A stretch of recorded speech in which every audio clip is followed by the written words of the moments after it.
Like what gets a lot of attention in the industry are like the immediate like conversion things, the UX and the offers and the promotions and the apps and all this kind of stuff. And I think sometimes what can be outside of that conversation is the macro. If you can have tools and some kind of process and just awareness around it, then you don't have to be blind to what's happening. And those things really impact the internet today. We have like cancel culture. We have a lot more scrutiny on brands, and people are ready to talk. And now it's word of mouth on steroids with social media. So it's important to have it in your kit. Hey everyone, I'm Scott Brandley. And I'm DJ Sprague. And welcome to the E-commerce Traffic and Conversion Podcast, sponsored by Reputation King. All right. We're really excited today to be interviewing Linda Bustos. Linda is the founder of ecomideas.com, a comprehensive database of e-commerce tips and tactics from homepage to checkout, covering the industry since 2007. She's the former author of the Get Elastic e-commerce blog and VP of e-commerce at corporategift.com. And today, she's focused on building educational resources for online merchants and conversion optimizers. That is a lot of cool stuff. Thank you. Yeah, I took a look at your website before we came on here, and it's pretty cool. So can you tell us a little bit about your website, and then also some of your backstory, how you got into e-commerce in the first place? Sure. Well, you're having a launch and just around the exact same time as me. So it's kind of like the process of writing a book. I wanted to build a resource that was comprehensive and from homepage to checkout, like you said. And so I took a year just to go and review hundreds and hundreds of sites, as many as I could stand. And I was pulling out, what's new and notable, because I think everybody's aware of like the 80 to 90% of common things, but there's always that one little outlier, one little innovative feature or different twist on how to do something that's interesting. So I've just been collecting those and organizing them into a database and sharing them on LinkedIn. So yeah, it was something that in my mind I'd always kind of wanted to do over the years, and I just decided to go for it. Okay. Are you an organized person by nature? No, I thrive in chaos. And that's kind of what's nice about doing a project like this is it's so open-ended and it's a blank page and it's unstructured. Mm-hmm. So yeah, it's I thrive on unstructured data and unstructured process. Okay.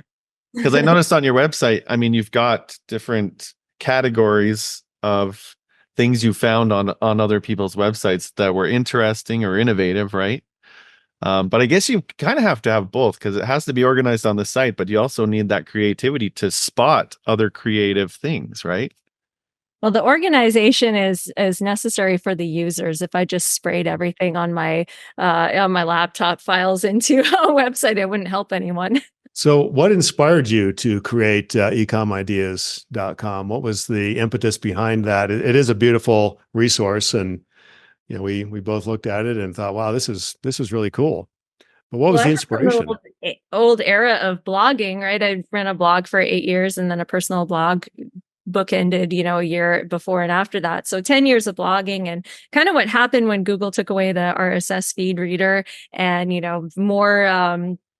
more content was just being churned out through social media. I kind of felt like blogging was dead. So I wanted to get back into writing things, but I wasn't quite sure if in this era a newsletter or like starting a blog from scratch would work. Ironically, I am getting back into doing that because just not everything fits into the like tiny little boxes. But yeah, that was kind of like just the inspiration. I miss creating content and I still feel like I had a lot to say. And I think that something like this should have existed. And, sometimes you see an opportunity to go in and fill it. Yeah, that makes sense. It is a nice resource to kind of fill a gap. Great. So what sources did you use for your, to go get your information, or was it just scouring the web for innovative ideas? Yeah. So back with blogging, but like whatever hat I've worn, like, so when you're working in a consultative capacity with merchants, like I'm not a designer, I'm not a developer, so I'd always have to communicate by showing live examples, right? And if you are the client too and you're giving this to a designer, a developer, project manager, whatever, you do need to communicate with something that they can refer to. So I've always had this collection kind of just growing on the back end from blogging and all that kind of stuff. So first off is observation, just looking around. But then you also don't want to put out an idea and just say, hey, it's good because my eyeballs thought it was good. You need to back it up and see it. Are there research to be done? So I really like Nielsen Norman Group. I like Baymard Institute. And, there's a lot of good, studies that you can find if you're just have the time to go through Google. So I try and cover my bases and put it in there so that if you're using ecom ideas, you don't have to go out and do all of that research. It's like curation and research as a service. Yeah. I like how you tagged everything on your site to make it easy to, filter on certain ideas or topics. It's pretty cool. Thank you. Yeah, it's really, really easy to navigate. That was going to be one of my questions. Using, Baymard or Mouseflow or, other resources that are obviously doing a lot of testing and aggregation of data. I love Baymard. It's very expensive, obviously, but lots of great tests and studies there that they obviously do in mass. So yeah, your site reminded me a lot of some of the Baymard recommendations. So that's fantastic. The way it's condensed down and so much easier to navigate than some of these other resources. So who do you serve? What are some of the results you've generated for clients, and who are your clients? What does that look like? So in order to make room for this research project, I kind of divested myself of clients. But yeah, I'd say today and going forward, I serve a couple areas. On the merchant side, I want to make these resources for free, and I'm hoping to keep it free and maybe, find other ways to support myself while building this kind of thing. So I do also work with SaaS companies, e-commerce related companies on content collaborations and what do you call it? Commission content. So that's kind of, my freelancing right now. So I'd say I serve product companies more than merchants, but I serve merchants just through the content. So what are 3 things you look for when analyzing a website? It's tempting to always start with the front end, right? To see what the user sees, but I would definitely start with the analytics and the background. So, rest in peace, Google Analytics 3. GA4 is a little bit, I'm not sure if it was built for the e-commerce first use case, but yeah, analytics, and then also look at, you mentioned Mouseflow, DJ. So your Hotjars, your Mouseflows, your ClickTails, the recording stuff is really interesting to start with too, because you'll get the quantitative out of the Google Analytics and you'll get the qualitative out of the recordings. And if you're really good with, you have to approach it a little bit strategically because those tools have really great filters and things that you can really drill down into specific problems. So if you're a product manager, just getting to know your way around the tools and kind of having a strategy. If you're going to launch a new feature, you might want to go full blast, 100% of your traffic, get it all recorded so you get data within 2 weeks, and then turn it off because there's a page load implication for, running it full blast across all your traffic, but then really know what kind of questions you want to ask. We want to find out if people are rage clicking, if they're actually clicking through and continuing their journey. And there's a lot of slicing and dicing. So I start there, and then you sort of try and identify, is this healthy? Are there areas where there's gaps and real user frustration? And then you go to the front end and start seeing, where you might be able to get creative with solving those issues. Yeah, that sounds like a logical flow. Who's the top person, expert, blogger, podcaster, company, resource that you follow that you might recommend other people that are looking for CRO and conversion optimization to follow that they might not be aware of? What's your kind of secret person or company or resource that you might share? Well, e-commerce is super broad. So on the user experience, obviously we've name dropped a couple times, Nielsen Norman Group and Baymard Institute, really great, solid, e-commerce focus and Nielsen Norman is broader than that, but they do a lot in the e-commerce vertical. But then also like in terms of like, for me personally, I've really needed to get a deeper knowledge of Shopify. So I like coding with Jan. He's got a YouTube channel and he really breaks down like every time there's a new winter editions, he's one of the first people out there, not just regurgitating, what's coming in the feature set, but also how to apply it like practically.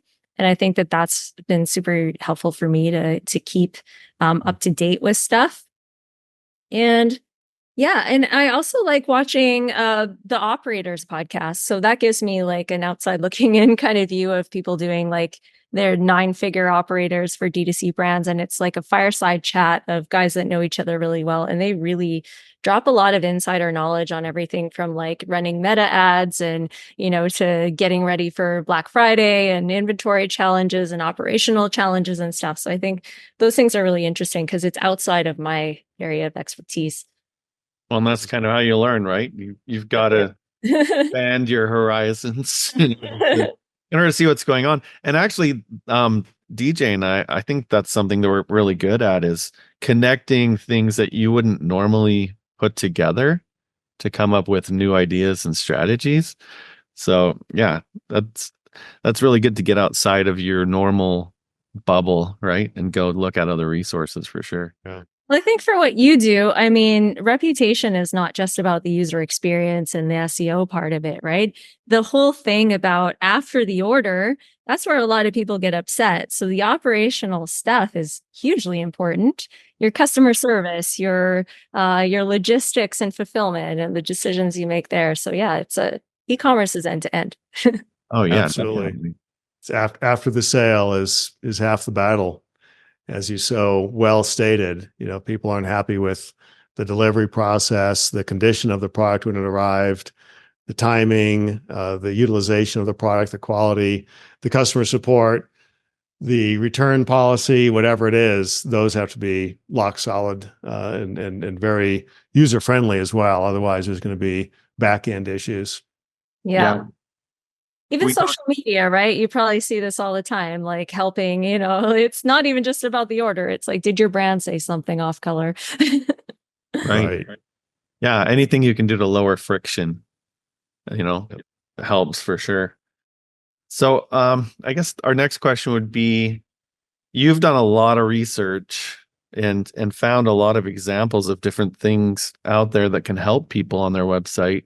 What are some of the trends? Have you noticed certain things that have, got more traction or are showing up more frequently than others?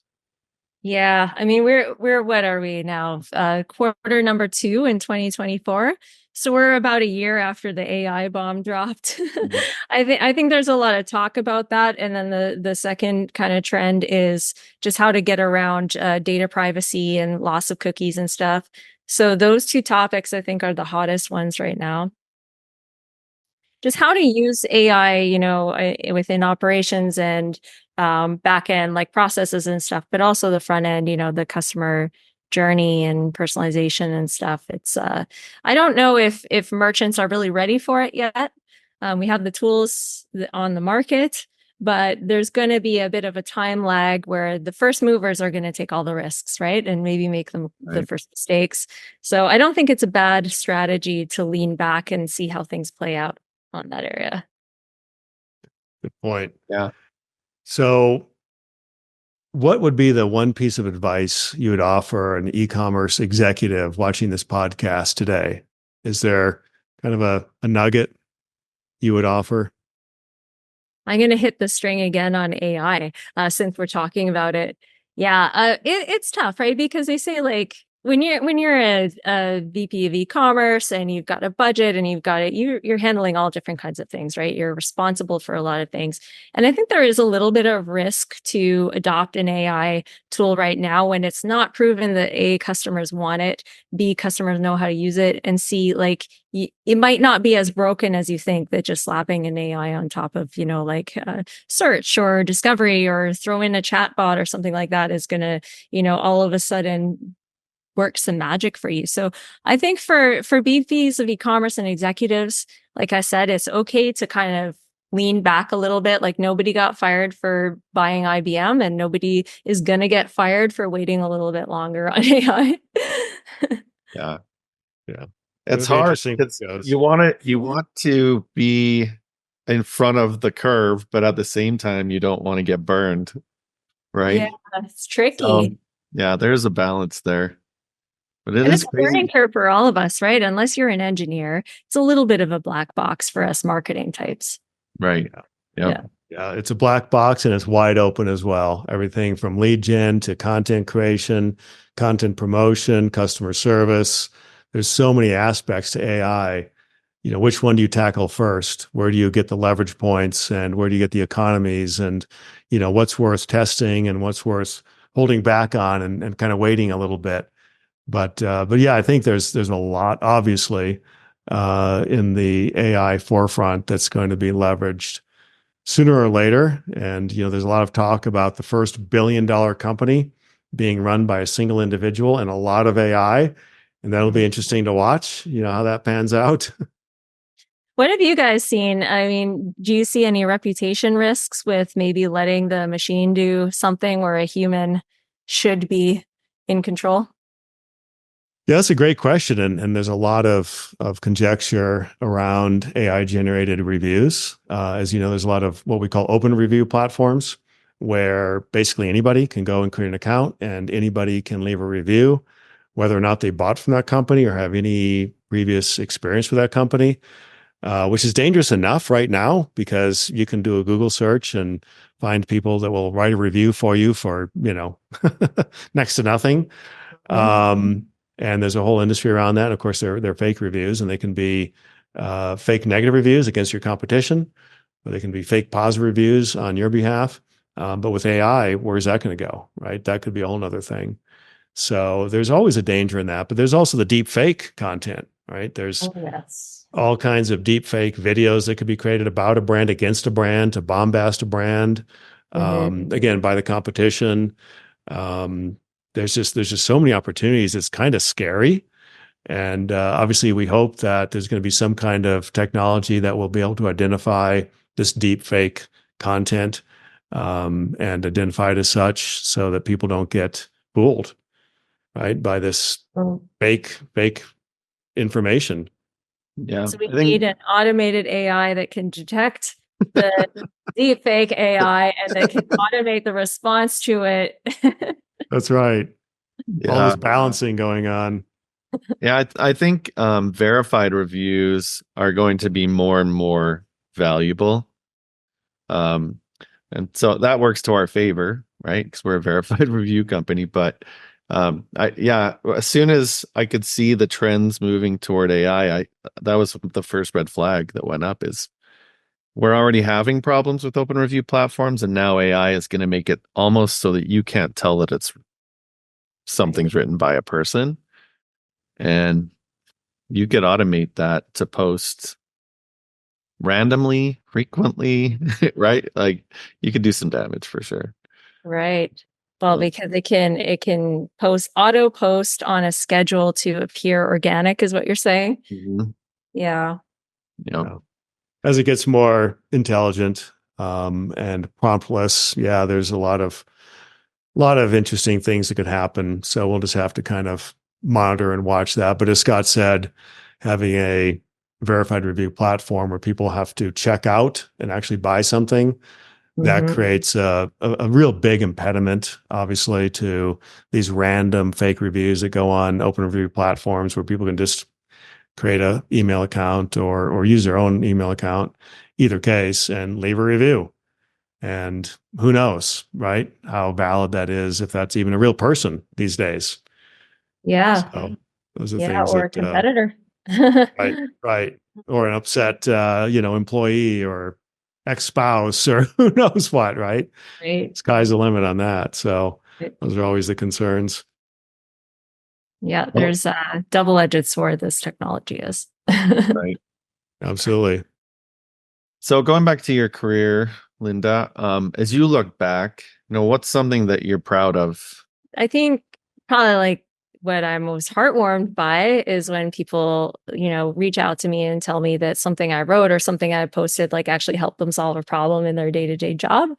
I think that is, if I could do that at scale, that's what I would really like to do. But yeah, I'd say like if I've achieved anything, was building stuff that people actually use. And that's what I hope to do.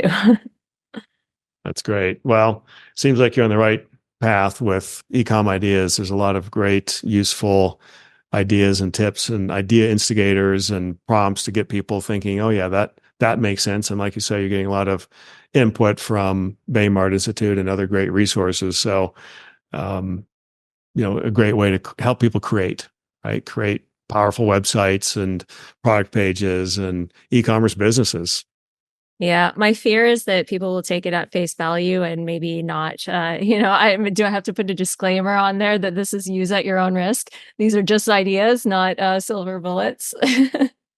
Well, it's always context, right? I mean, it may work really well on one site in one context or price point or product category or industry or country, but it doesn't always translate to every industry, category, country, language, et cetera. So yeah, everything has to be tested. You can't take things, for granted that, oh, it worked here, so it's going to automatically work just as well over here. Yeah. Right? And I think that that's what people are trying to solve with AI, to have like an autopilot, auto optimization kind of thing. But that to me, I mean, I'm sure engineers are going to figure that out. But to me, I feel like, wow, that there's some risk there because AI can't necessarily predict what's good in every single context, right? Bots are often agnostic to things that like humans inside know, like they know their customer in certain ways and they know even the supply chain issues that could affect things that, how do you give that to a bot? But we'll see where it goes. Well, that's an interesting point because Scott and I are really into behavioral science or behavioral design. And when you consider the fact that there's 188 cognitive biases that have been named and identified in the human psyche, is a bot or AI going to be able to figure out and maximize or leverage 188 different cognitive biases to help drive conversion? That will be interesting because that will be true intelligence. Yeah. And I mean, like even A/B testing, right? Like the whole core of A/B testing is you want to minimize your variables. And if AI is trying to hyper personalize everything and take all of this context and all biases and all different scenarios across an entire industry and try to standardize it, like that sounds like a million variable A/B test. Yeah, exactly. Exactly. And who has that much traffic? Yeah. Amazon, Chimu. True. So you read reputationking.com. Any thoughts, ideas for the audience that hasn't seen it? Any insights or anything that maybe you didn't know about the review industry or online reputation management? Yeah, well, I love that you shared actual tools and like tips and tricks on how you can, like you have hacks in there. And it also is like organized in such a way that like when you've got a merchant, right, you've got like all the key roles kind of filled. And there's not necessarily like a reputation title, right, that somebody can own this. But the way that you've laid it out and explained things is you can designate somebody on your team. Maybe it's the marketing person, maybe it's your SEO person or content person, and they can quickly, follow the guidelines and follow your process, so that you can have somebody that is owning, for lack of a better word, like reputation. And you don't have to send them off to, 10-week boot camp to learn it. Yeah, good point. And that's why we did it. Wrote the book just for that purpose. It's almost like a roadmap, connect the dots so that you don't have to, spend your life trying to figure this out, because a lot of people don't understand the nuances and complexities and all the different things you can do within the review industry and online reputation management. So we thought, well, let's simplify it. Let's spell it out. Let's create the roadmap. And that was the idea. So Yeah. And like what gets a lot of attention in the industry are like the immediate like conversion things, right? So, the UX and the offers and the promotions and the apps and all this kind of stuff. And I think sometimes what can be outside of that conversation is the macro. and the stuff that happens offline, the little breadcrumbs that are hidden inside Reddit or some, comment on an Instagram post or something that you might never even see. And it can kind of feel like all these feathers have blown away. But like if you can have tools and some kind of process and just awareness around it, then you don't have to, be blind to what's happening. And those things really impact. I mean, if you add all those things up, customers, the internet today, we have like cancel culture, we have a lot more scrutiny on brands, and people are ready to talk. And now it's word of mouth on steroids with social media. So it's important to have it in your kit. Yeah. Good point. Well said. Yeah. Cool. All right. So last question. This is the $1 million question. So we have $1 million bill here. Oh, and it's American too. Do you know how many Canadian dollars that is? That's not real, but it's cool, eh? It's like cool. And I'm actually from Canada too, by the way. Oh, cool, eh? Yeah. But okay, $1 million question. As an expert in your industry, what's one actionable strategy that you think someone watching this podcast could use to impact their business? One strategy. Oh, can I pull the consultant card that says it depends? Sure. I mean, you get to answer however you want. Well, I might need to think about it because, like there's a lot of kind of truisms out there about like, like if you improve conversion, or like, let's say like get a new customer costs 5 times more than it costs to keep a customer and stuff like that. And I'm not sure that really translates online. I think loyalty, online is a lot harder than it sounds. And I don't think that, just keep your own customers and don't go out and voraciously hunt new customers through every possible way that you can. I lean towards like, if you want to keep a business growing, you have to constantly be expanding your net and constantly going after new customers and converting. And some of them will stay, but you can't bank on your existing customer file. But treat them nicely and care about your reputation too, because that'll impact your repeat and new purchases, both of them. That's Awesome. Wise counsel. That's great information. Everybody has to remember that. Yes, you cannot rely on your existing customer base. You have to keep growing it. You have to be aggressive and bringing new people in, casting a wider net. So yeah, that's fantastic. Yeah, it's easier said than done. Of course. For me to say on a podcast.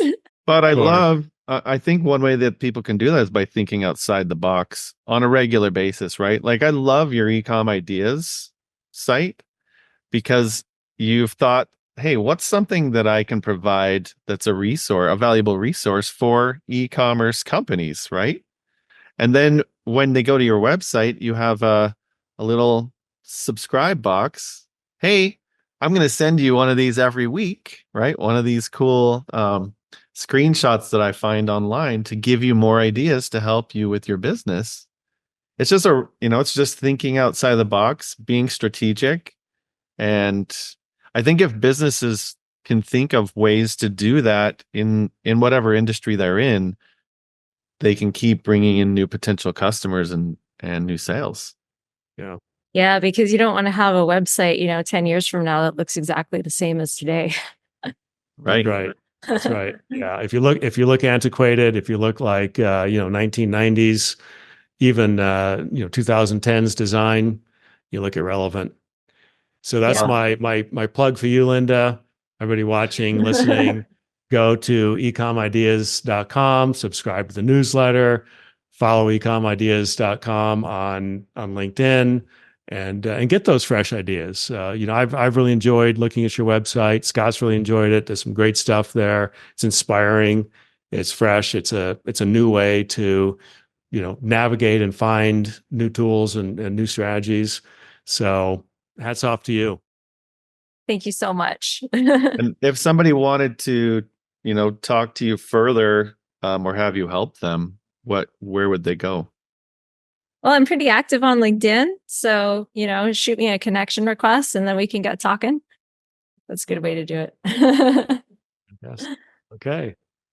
And if you want your own $1 million bill, Linda, yours is on its way. You'll probably have it tomorrow. Go to reputationking.com and you can download the free audio and digital version of the book. And you can also request the printed version. So thanks for watching or listening today.